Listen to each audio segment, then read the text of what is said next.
uma pergunta que é frequente é assim: Jana, tem apresentadores, professores e até cantores que quando eles atuam, eles chamam muito a nossa atenção, eles prendem a nossa atenção e outros não. O que realmente está por trás disso?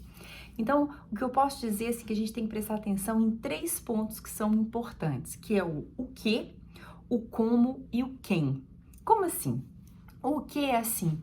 O que você vai dizer, o conteúdo que você vai dizer, ele tem que ser útil, ele tem que ser interessante para aquele público. Então, por isso é tão importante você conhecer o público, porque se você fala para um público um conteúdo que para ele não tem a menor importância, você nunca vai chamar a atenção desse público. Então, primeiro você precisa conhecer seu público. E conhecendo o seu público, o que você diz tem que ser original, tem que fazer diferença para aquela pessoa. Então, se pergunte assim: isso que eu estou dizendo vai ser útil para essas pessoas? Vai fazer alguma mudança na vida delas? Essa é a primeira pergunta, que é o que. Depois, o como. Quando a gente vai falar algum assunto, a gente precisa saber contar histórias. O ser humano ama ouvir histórias. E toda história, ela tem que ter princípio, meio e fim.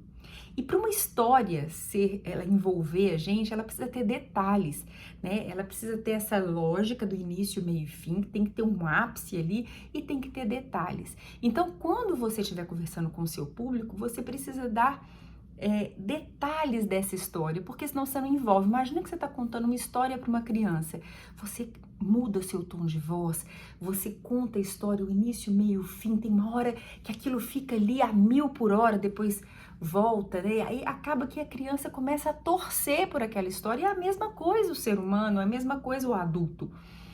Então, você precisa saber contar histórias. E para contar histórias, você precisa ter ferramentas vocais para isso, que é saber entonar. Então, numa história, você às vezes fala um pouquinho mais rápido, outras vezes você fala um pouco mais grave para dar um clima, outras vezes você já fala, meu Deus, mas que coisa maravilhosa, um pouco mais agudo. Então, não exagerando, obviamente, né, que você não está contando história para uma criança, mas eu preciso ter ferramentas para isso. Então, se eu não sei entonar, se eu não sei mudar, dar pausas, mudar a velocidade, fica muito difícil eu contar a história. E principalmente se eu não tenho clareza na minha articulação, se eu falo afim, né? Se eu falo gaguejando, comendo as palavras, fica difícil da pessoa prestar atenção na sua história. Ela vai prestar atenção na sua língua, no tanto que você está comendo as palavras, né? No tanto que você está falando rápido. Às vezes a pessoa tem um pensamento muito rápido, ela fala correndo, e ela não dá as pausas naquelas palavras que são mais importantes, porque é isso que a pessoa vai guardar. Numa história, tem que ter aquele clima, tem que ter a pausa, é isso que é importante. Então, é o como. Então, você sabe para quem você vai falar, o seu conteúdo é interessante, mas como você vai falar? Você precisa saber contar histórias e para isso você precisa ter ferramentas vocais para isso. E o terceiro ponto é quem? Por trás de quem está contando a história existe uma pessoa e essa pessoa passa outras coisas além dessa história. Então, assim, essa pessoa ela transmite coerência, ela transmite segurança. Então, existem pontos. Essa pessoa pelo menos tem que ser um pouco aprazível, porque senão fica difícil de ouvir essa história. Então, olhar nos olhos, o contato visual, ele é muito importante. Por quê? Porque nós temos a capacidade de ler vários movimentos oculares que a pessoa faz. Então, quando o outro olha nos nossos olhos, isso dá uma sensação de confiança. Olha, ele está me olhando, essa pessoa pode ser confiável para mim. O sorriso, né? Quando o apresentador ele sorri, ele tem aquela imagem mais aprazível, mais alegre. Isso já dá uma facilidade, já abre um pouco mais a porta da comunicação.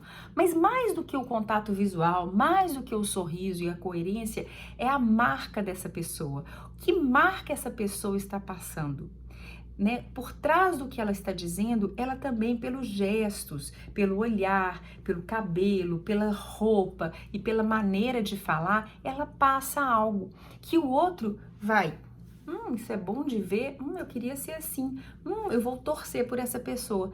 Tem coisas ali que não são ditas e que o outro capta e topa essa comunicação ou não. Por isso que é muito importante a gente ter na cabeça o que que a gente quer passar, qual que é a marca que a gente quer passar. Porque se você fala uma coisa e passa outra, o outro automaticamente ele lê como um ruído na comunicação. E quando ele vê uma coisa que tá estranha, ele fecha a porta da comunicação. Então, a gente tem que pensar, então, o que, como e quem.